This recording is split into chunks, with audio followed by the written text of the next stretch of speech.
morning to everyone. My name is Nicolás Avellaneda. I'm a colorectal surgeon from Argentina, and today I am representing the Social Media Committee from the European Society of Coloproctology as we run into the Fecal Incontinence Month, which is aimed to address this important health issue which affects thousands and millions of patients all around the world.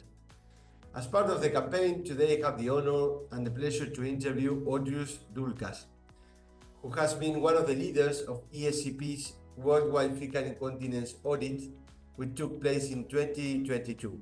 Audrius is also a colorectal surgeon based in Vilnius, Lithuania, and he's an expert in pelvic floor disorders. But also, he's part of several committees within ESCP. Audrius, thank you very much for joining us today. How are you doing? Hi, Nicola. Hi, Nicholas. It's my great pleasure to talk with you, to speak to you, and to be on this interview. Is it hot today in Vilnius? Summer is coming. It is summer in Vilnius. It's plus 30. It's not winter like in Argentina, but we have a warm weather. Please come. So, Audrius, I first think I would like the first thing I would like to ask you today is. How did you and the rest of the group got into this great idea of performing an international audit on fecal incontinence? Because, I mean, this is a prevalent problem. Patients suffer from this, but many times I think they suffer in silence because this is many times considered a taboo. So this results probably in underdiagnosis and undertreatment of this disease. So I think this was a great idea. How did you come into this? Actually, I am working with these kind of patients. I basically more work with bowel dysfunction after following rectal cancer surgery for the last 10 years. And probably Professor Charlie Knowles is working with fecal incontinence for last probably 30 years. And all the main articles comes from his working group. And actually, we were contacted by industry, by Medtronic, and they wanted to know what exactly the numbers are. And when preparing for my talk, when preparing for our audit, actually, I lacked some definite description of fecal incontinence because there are plenty of societies with enormous number of different descriptions of fecal incontinence. So this is one of the reasons. The second reason that we don't have the treatment algorithm, we don't have the consensus of the definition, we don't have treatment diagnostic algorithms. So there's a lot of gaps, there's a lot of dark sides of the moon here in when we talk about fecal incontinence. Another thing is, as you told, that this is a taboo. Nobody wants to talk about bowel dysfunction, about the defecation problems. And this is very interesting because probably you have small children, and up to few years of old, mothers, they tend to talk about how their children go to the toilet. This is quite often. So nobody wants to talk about the fecal, about opening bowels. And this is very strange. At some point, it turns up that it's a taboo. Nobody wants to talk. It's not a small talk. For when you're drinking coffee, it's not a small talk. When did you have your bowel open, and how does it go with you? So probably we have a lot of gaps, and this is why we thought about this audit. I think, as I said, I think it was a great idea to visualize this problem, which is actually a global problem. I mean, we'll probably speak about these results later, but this was a great idea. So, and what can you tell us about the methodology of the audit? I mean, who did you include? How did you think this was the best way to approach this idea? Yeah, so it was like a two-way audit. So first we started with a questionnaire, with questioning the surgeons of their patients, of diagnostic tools, of possible diagnostic tools in their country, and possible treatment management tools. So we just asked, what is your normal practice? The second part was including your patients over 8-week period. All the patients who comes to your clinic for fecal incontinence, for fecal incontinence symptoms, let's say. Perfect.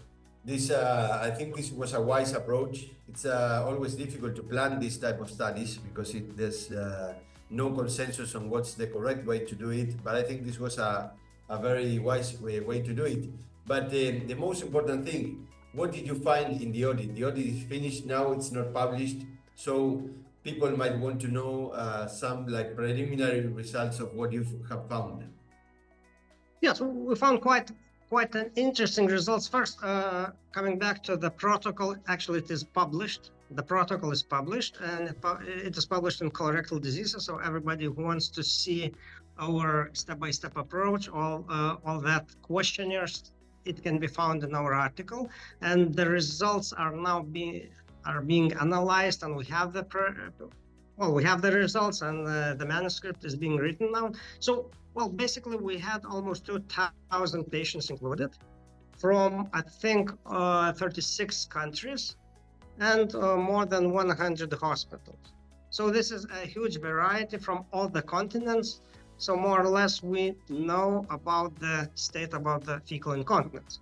So the majority of those patients who has fecal incontinence, or those who came to the clinic were the females, which is not probably surprising.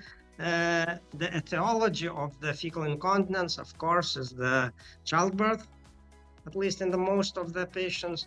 Another thing which was not very surprising, actually, that most of the patients had their symptoms for at least 2 or 3 years, or even more. So nobody comes to see the doctor whenever this thing happens. Okay. Most of the time, it lasts for a few years. So they don't tend to get the help from the beginning, from the start. Also, what can I remember from the results, that it comes sometimes, at least in the female population, with rectal prolapse. It's not only obstetric sphincter injury, but also the rectal prolapse, which causes also fecal incontinence. What is also important to notice that we never start treatment from the surgery. First, we try with the diets, with physiotherapy, pelvic floor rehab, with biofeedback, with all those, let's call that conservative treatments. And only then, if it doesn't work, we start with sphincter repair or other methods which are not so popular. What is So it? we have, Did you have any insights on sacral neuromodulation for this treatment? Is it common? Used? Yes. This is probably the next step after the conservative treatment. Then we go with sacral neural modulation, and this is quite common. In some countries, it's very common. In some not, because of the costs. But actually, it is common, and it does help. So this information is always power. So this will probably help us to understand a little bit better on what's happening around the world, and then we can plan some strategies on how to address this important problem after what's using the results. So congratulations for the effort to you and to all the team. When are you expecting to publish the final results? Is there any date? Yeah, so yes, I think we will try to publish it before ESCP annual meeting, before that Thessalonica. I'm going to present all the results here. I'm going to present these results in International Society of Universities of Colorectal Surgeons in Korea in the beginning of September, and at the end of the September we'll meet in Thessalonica, and I will give you all the results here. So please come, everybody. Yeah, I'll see you there, of course. So Audrius, thank you very much for your time today. This has been a very interesting talk, and I'm very much looking forward to seeing you in Thessaloniki, my friend. Yes, gracias. Thank you. Have a good day. Yeah, you too, my friend. Bye-bye.